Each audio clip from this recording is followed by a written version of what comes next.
in your own wonderful human imagination, all things exist. Everything that you can conceive of is all within your own wonderful human imagination. And all that you behold, though it appears without, it is within, in your own wonderful human imagination, of which this world of mortality is but a shadow. Your whole vast world, you are within me. I am within you. The whole vast world is within your own wonderful human imagination. Now, what do you do with it? How do you construct it? How do you simply rearrange the structure within you? For that will determine what you will encounter in this world. But it is an art. And like all art, you simply have to make every effort to discover how to practice it wisely. For this great secret of imagining is the greatest of all secrets that man could ever put his finger upon.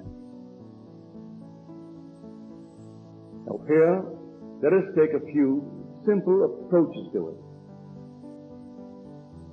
Suppose I wanted a better job, and I didn't have, as the world would tell me, it only reflects my own doubts, that I am not qualified. For they can't tell me anything other than what I'm telling myself. So if I am in doubt, they will tell me that I am not qualified, can't get it, or times are not right for it, or things are difficult. Let me ignore for the moment what my reflection conveys. And then let me ask myself, what do I want? Because this will only tell me what I have done in the past. What do I want now? When I know exactly what I want, let me dare to assume that I am now the man that I want to be, and walk in the assumption that I am that man. If I dare to persist in that assumption, then the outer world will rearrange itself and reflect that within me that I have fixed, and it will become in the eyes of the world a fact. What we call the fact. The reality really is in my imagination and not in its actuality. The whole vast world seems so real, and we think that's where the reality is, in its actuality. It's not there. It's in the imaginal act. And then we project it upon the screen of space. Now there are numberless facets to this wonderful principle. Here I am looking now at this room, and we're all real within this room. And yet my home is far more real to me than this room. I come here twice a week for 1 hour, and I live in my home almost 24 hours a day, 7 days a week. So it's far more real to me than this room. This is used by many people, and my home is used only by my little family, my wife and myself. Yet at this moment, it simply is a flat picture, and this is a cubic reality. Why is this the cubic reality that I know so little about, and that I know so much about is only a flat surface? Because I am in this room now. If I am in the room, I give reality to the room, that when I leave it 1 hour from now, it also is a flat surface. I go home and enter my room, enter my home, and it is a cubic reality. Now here is the secret. Man is all imagination, and God is man, and exists in us and we in him. The eternal body of man is the imagination, and that is God himself.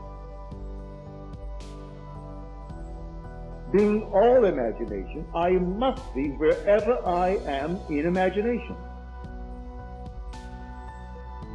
I am not anchored to this little body that I am wearing. I am wearing this body as I wear the suit of clothes. The day will come, the suit of clothes, I will wear it out and discard.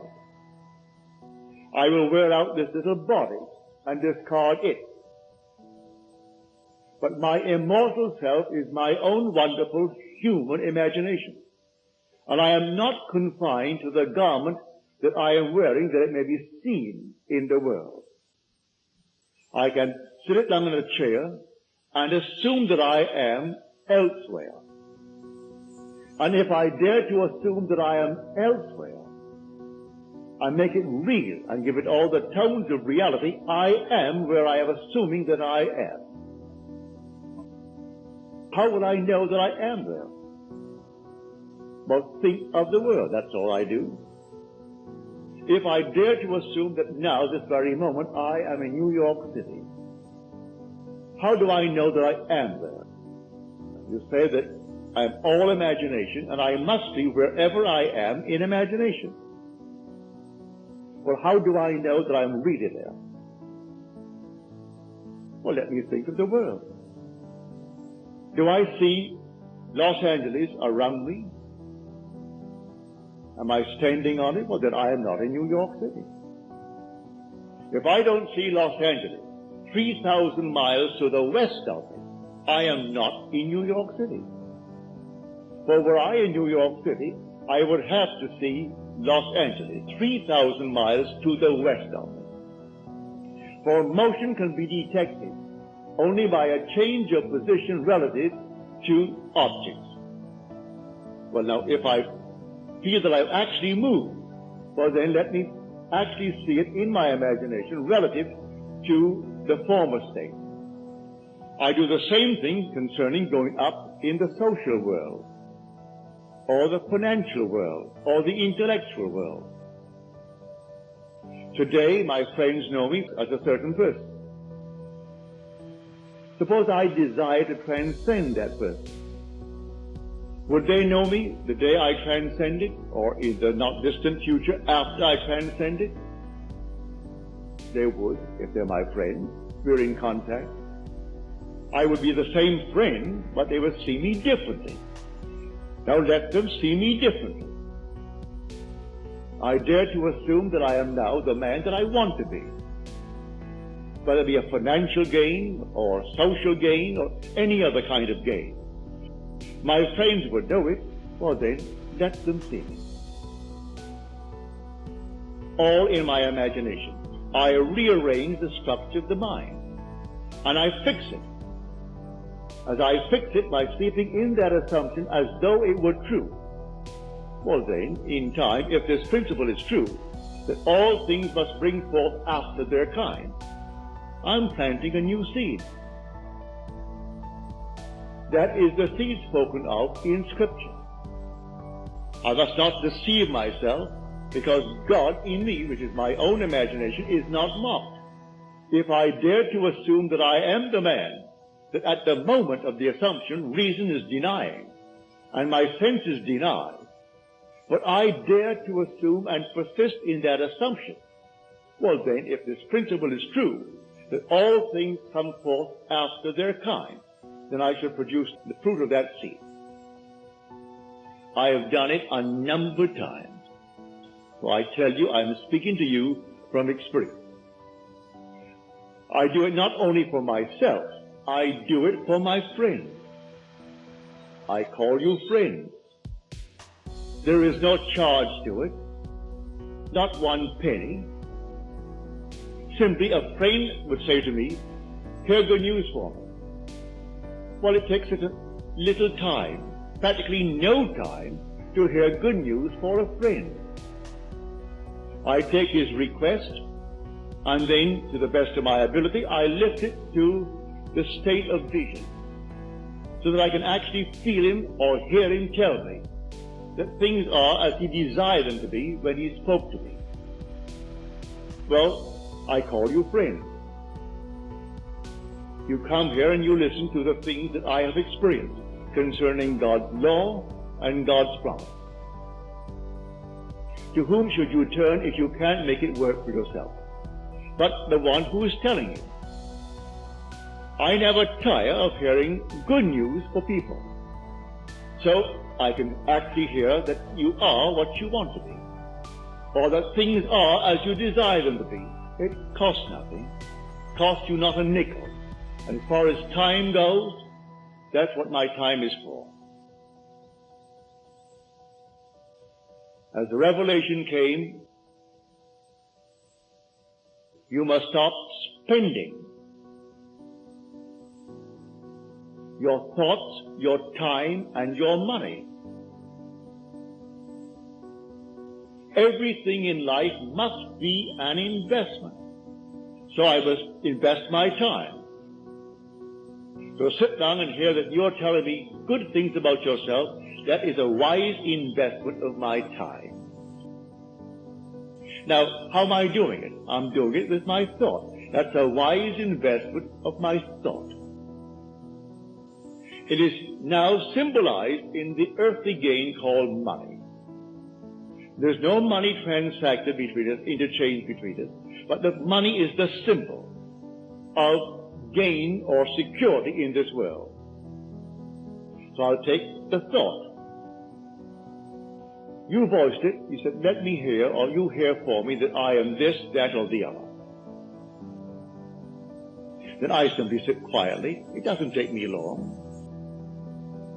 It shouldn't take anyone more than a matter of seconds to actually bring before your mind's eye the individual who has asked something of you. And you simply work yourself to a certain state of intensity. And it doesn't take time. When it's a time, I mean long time. I would say the maximum time would be, say, 10, not more than 10 seconds. To bring someone before your mind's eye and hear his voice clearly and feel the thrill that what he wanted, he had. And then you drop it. You don't do it again.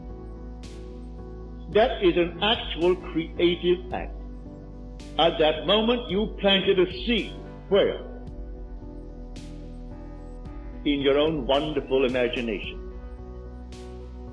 You rearrange the structure of your mind and you planted that seed. Now, do you believe in God? Well, then, if you believe in God, you believe in your own wonderful human imagination. You believe all things are possible to God? Well, then believe that all things are possible to your own wonderful human imagination.